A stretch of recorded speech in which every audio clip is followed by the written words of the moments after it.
La estrella sobre el bosque, de Stefan Zweig.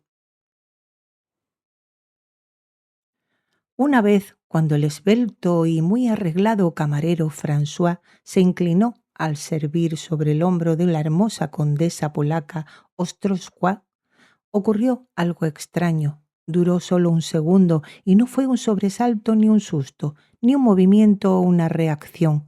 Y sin embargo, fue uno de esos segundos en los que están contenidos miles de horas y días llenos de júbilo y dolor, como la poderosa fuerza salvaje de un gran roble. Con todas sus ramas meciéndose y sus copas balanceándose, está contenida en una sola semilla esparcida por el viento. Nada externo sucedió en ese segundo. François, el ágil camarero del gran hotel de la Riviera, se inclinó más para colocar la bandeja mejor al alcance del cuchillo de la condesa, pero su rostro descansó un momento justo sobre la suave y perfumada ola de su cabello, y cuando instintivamente levantó los ojos devotamente bajos, su mirada aturdida vio como la línea suave y blanca de su cuello se perdía en la oscura marea del vestido rojo oscuro que se abultaba. Como llamas de púrpura ardió dentro de él, y el cuchillo tintineó suavemente en la bandeja, que tembló imperceptiblemente, aunque en ese segundo intuyó todas las consecuencias de ese súbito encantamiento. Dominó hábilmente su emoción y continuó sirviendo con la frialdad y un poco de la galantería de un camarero elegante. Pasó la bandeja con paso tranquilo al compañero constante de la condesa, un aristócrata mayor dotado de una gracia serena que contaba cosas indiferentes con una pronunciación fina y cristalina en francés. Luego se retiró de la mesa sin mirar y ni hacer ningún gesto. Esos minutos fueron el comienzo de una pérdida muy extraña y devota, una sensación tan tambaleante y embriagadora que la palabra amor, con todo su peso y orgullo, casi no le hace justicia. Era ese amor perruno, fiel y desinteresado que las personas normalmente no conocen en medio de sus vidas, como solo lo tienen los muy jóvenes o los muy viejos. Un amor sin reflexión, que no piensa, sino que solo sueña. Olvidó por completo ese desprecio injusto y, sin embargo, imborrable, que incluso las personas inteligentes y prudentes muestran hacia los que visten el frac de camarero. No pensó en posibilidades ni en casualidades, sino que alimentó en su sangre esa extraña inclinación, hasta que su secreta intimidad escapó de toda burla y crítica. Su ternura no era la de las miradas furtivas y acechadoras, la osadía repentina de gestos atrevidos, la lujuria sin sentido de labios ansiosos y manos temblorosas. Era un esfuerzo silencioso, una disposición a esos pequeños servicios que son tanto más sublimes y sagrados en su humildad, cuanto más conscientes permanecen inadvertidos. Después de la cena, alisaba con dedos tiernos y acariciadores las arrugas del mantel frente a su lugar, como se acarician unas manos femeninas amadas y reposadas. Organizaba todos los objetos cercanos a ella con una simetría devota, como si los preparara para una fiesta. Llevaba los vasos que sus labios habían tocado a su pequeño y oscuro cuarto abuhardillado y los dejaba brillar en la luz perlada de la luna nocturna como joyas preciosas. Siempre estaba escuchando en secreto desde algún rincón su andar y su caminar. Bebía su idioma como se saborea un vino dulce y embriagador en la lengua, y atrapaba las palabras y órdenes individuales con avidez, como los niños atrapan una pelota voladora. Así, su alma embriagada llevaba a su vida pobre e indiferente un brillo cambiante y rico. Nunca se le ocurrió la sabia locura de vestir todo el acontecimiento con las frías y devastadoras palabras de la realidad que el miserable camarero François amaba a una exótica y eternamente inalcanzable condesa, porque no la sentía como una realidad, sino como algo muy elevado, muy lejano, que solo tocaba su vida con un resplandor. Amaba el orgullo imperioso de sus órdenes, el ángulo autoritario de sus cejas negras casi unidas, la arruga salvaje alrededor de su boca estrecha, la gracia segura de sus gestos. La sumisión le parecía una obviedad y la proximidad humillante de un servicio bajo la sentía como una dicha, porque gracias a ella podía entrar a menudo en el círculo mágico que la rodeaba.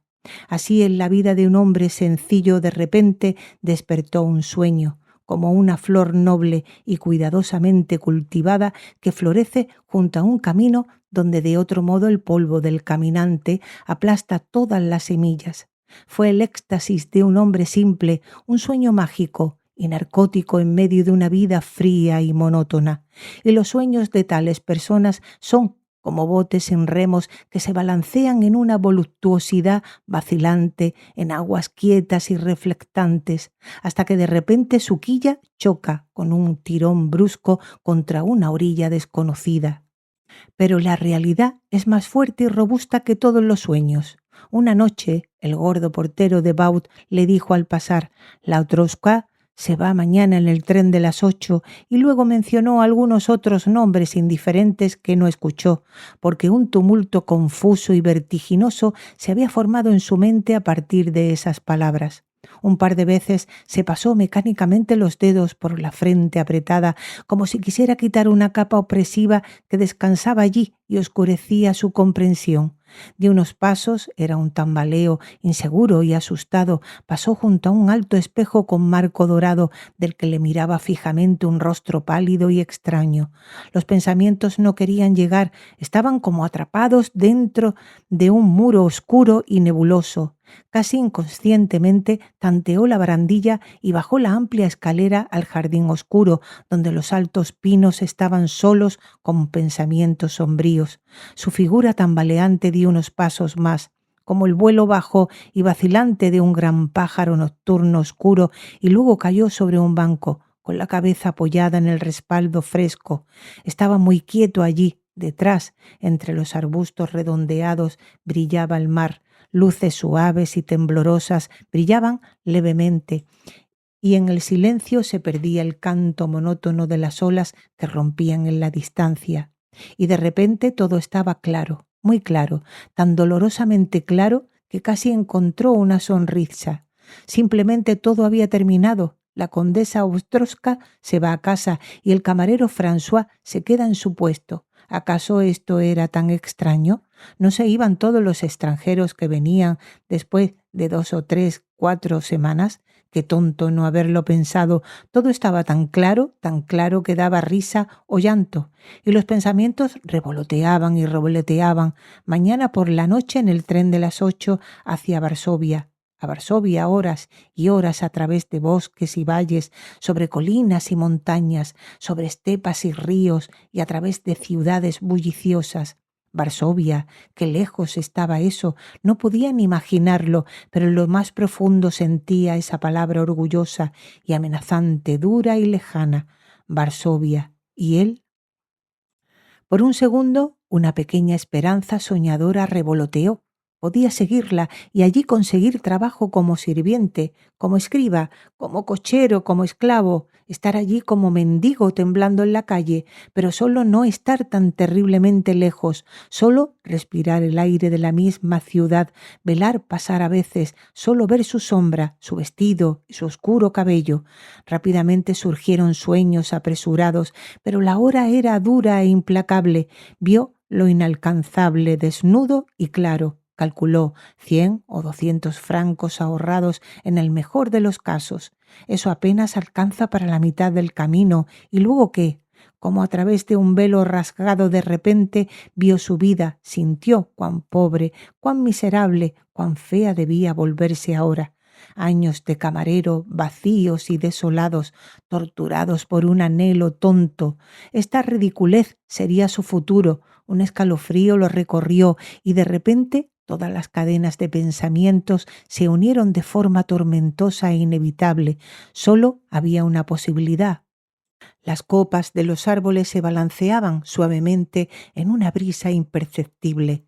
Una noche negra y sombría se alzaba amenazante ante él. Entonces se levantó, seguro y sereno del banco y caminó por la grava crujiente hacia la gran casa que dormía en un silencio blanco. Se detuvo ante sus ventanas, estaban ciegas y sin un solo destello de luz que pudiera encender una esperanza soñadora. Ahora su sangre latía en pulsos tranquilos y caminaba como alguien que ya no está confundido ni engañado. En su habitación se tiró en la cama sin ninguna emoción y durmió un sueño pesado y sin sueños hasta el llamado de la mañana. Al día siguiente su comportamiento estuvo completamente dentro de los límites de una deliberación meticulosa y una calma forzada. Con fría indiferencia cumplió con sus deberes y sus gestos tenían una seguridad y despreocupación tan firmes que nadie hubiera podido adivinar detrás de la máscara engañosa la severa resolución que había tomado. Poco antes de la hora de la cena se apresuró con sus pequeños ahorros a la floristería más elegante y compró flores selectas que en su esplendor colorido le parecían palabras, tulipanes ardientes de oro que brillaban como una pasión, crisantemos blancos de anchos pétalos que parecían sueños ligeros y exóticos, orquídeas delgadas que eran imágenes esbeltas de la añoranza, y unas pocas rosas orgullosas y embriagadoras. Y luego adquirió un espléndido jarrón de cristal opalino brillante. Los pocos francos que le quedaban se los dio a un niño mendigo al pasar con un gesto rápido y despreocupado y se apresuró a regresar. Colocó el jarrón con las flores con una solemnidad melancólica frente al cubierto de la condesa que ahora preparaba por última vez con una voluptuosa y lenta meticulosidad. Luego vino la cena, sirvió como siempre, frío, silencioso y hábil, sin mirar hacia arriba. Solo al final abarcó toda su figura esbelta y orgullosa, como una mirada infinita de la que ella nunca supo, y nunca le pareció tan hermosa como en ese último vistazo sin deseos. Luego se retiró del comedor tranquilo, sin despedida ni gesto, y salió de la sala como un huésped ante el cual los sirvientes se inclinan y se reverencian. Caminó por los pasillos y bajó la noble escalera de recepción hacia la calle. Se tendría que haber sentido que en ese momento dejaba atrás su pasado. Frente al hotel se detuvo un segundo indeciso, luego se dirigió hacia las villas brillantes y los amplios jardines, caminando más y más en su paso reflexivo, sin saber a dónde. Hasta la tarde deambuló así, inquieto y en un sueño perdido. Ya no pensaba en nada, ni en el pasado ni en lo inevitable. Ya no jugaba con la idea de la muerte, como se levanta y se baja un revólver brillante y amenazante en la mano en los últimos momentos, evaluándolo con la mirada. Hacía tiempo que se había dictado su sentencia, solo las imágenes llegaban, en un vuelo fugaz, como golondrinas en vuelo.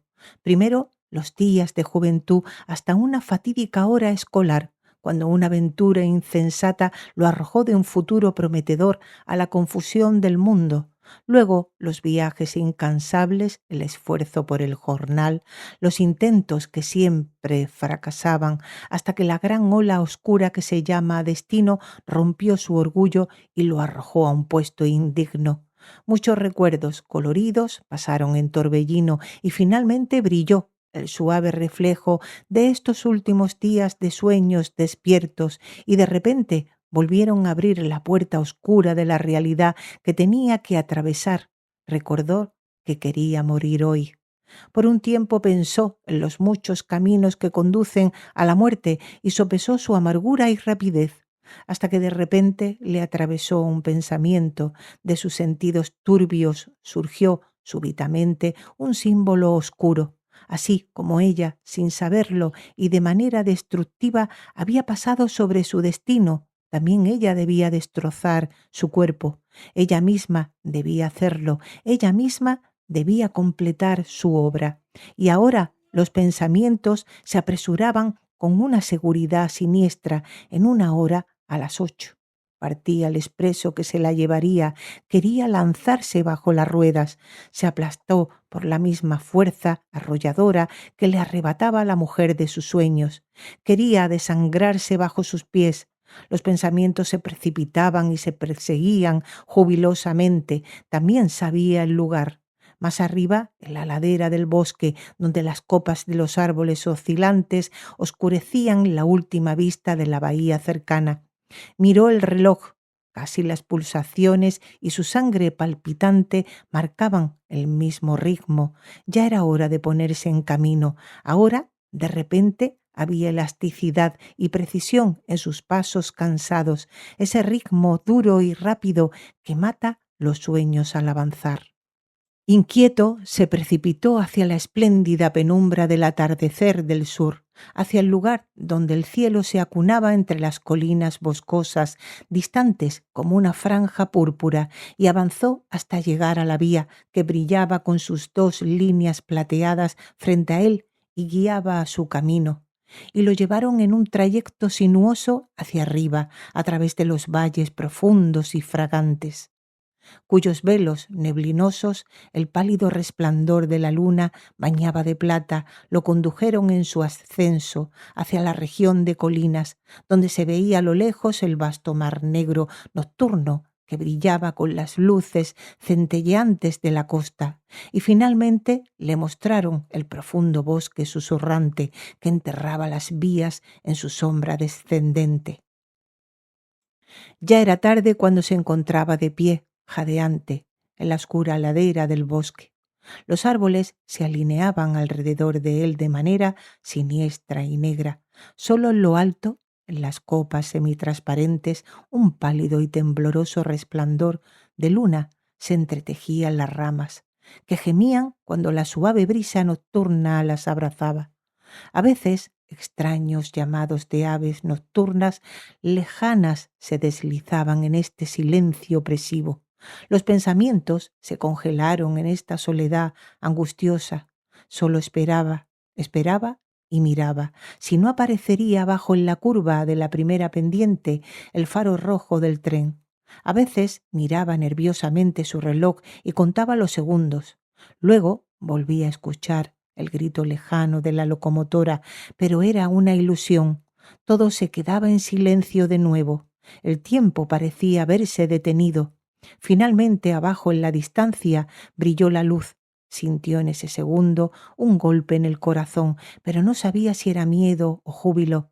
Con un gesto repentino se arrojó sobre los rieles.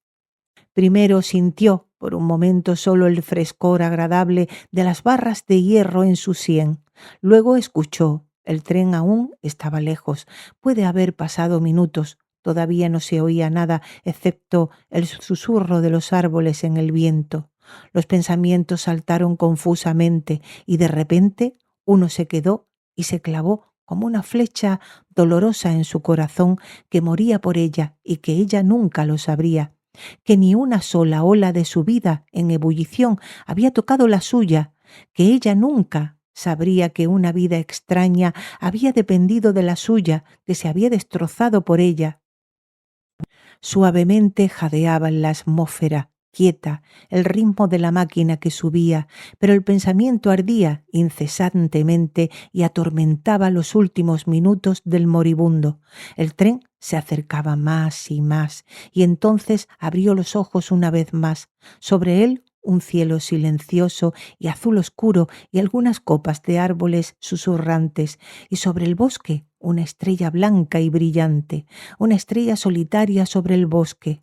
Los rieles bajo su cabeza ya empezaban a vibrar y cantar suavemente, pero el pensamiento ardía como fuego en su corazón, y en la mirada que contenía toda la pasión y la desesperación de su amor, toda la añoranza y esta última dolorosa pregunta inundaron la estrella blanca brillante que lo miraba con dulzura. Más cerca y más cerca se acercaba el tren, y el moribundo abarcó una vez más con una última mirada indescriptible la estrella brillante, la estrella sobre el bosque. Luego cerró los ojos.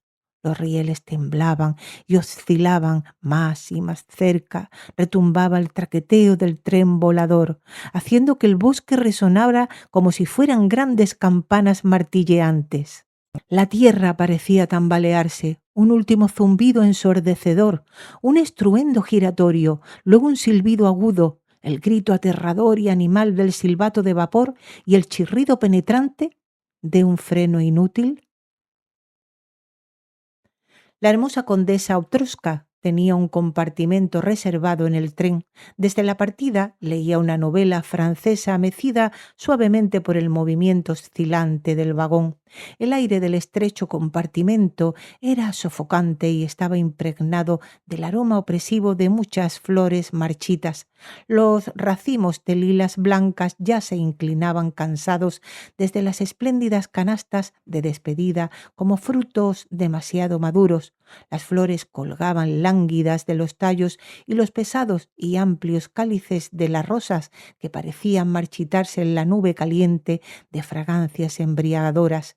Una sofocante humedad calentaba estas pesadas olas de aroma que caían pesadamente incluso en la velocidad vertiginosa del tren. De repente dejó caer el libro con dedos débiles. Ella misma no sabía por qué. Era un sentimiento secreto lo que la desgarraba. Sentía una presión sorda y dolorosa. Un dolor repentino, incomprensible y opresivo le aprisionaba el corazón. Creía que iba a asfixiarse en el aire sofocante y embriagador de las flores, y este dolor angustiante no se desvanecía. Sentía cada vibración de las ruedas que zumbaban. El ciego avance la atormentaba indeciblemente.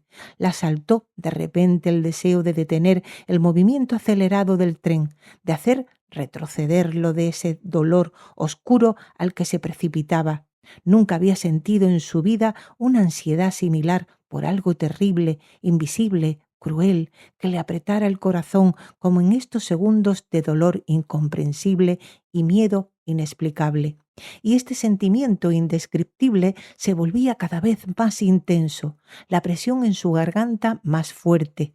Como una oración, el pensamiento de que el tren se detuviera gemía en su interior. Entonces, de repente, un agudo silbido de señal, el grito salvaje de advertencia de la locomotora y el chirrido lastimero del freno, y el ritmo de las ruedas voladoras se ralentizó más y más lento, luego un traqueteo titubeante y un golpeo intermitente. Con dificultad se acercó a la ventana para beber el aire fresco. La ventana se deslizó hacia abajo con un traqueteo. Afuera, figuras negras y agitadas, palabras volando de voces cambiantes. Un suicida bajo las ruedas, muerto en campo abierto. Ella se estremeció. Instintivamente su mirada encontró el cielo alto y silencioso y más allá los árboles negros susurrantes, y sobre ellos una estrella solitaria sobre el bosque. Sentía su mirada como una lágrima brillante, lo miraba y de repente sentía una tristeza que nunca había conocido, una tristeza llena de ardor y anhelo como nunca había sentido en su propia vida.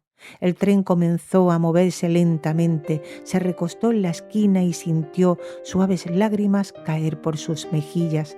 La sorda ansiedad había desaparecido, solo sentía un profundo y extraño dolor, cuya causa intentaba comprender en vano. Un dolor como el que sienten los niños asustados cuando se despiertan de repente en la noche oscura e impenetrable y sienten que están completamente solos.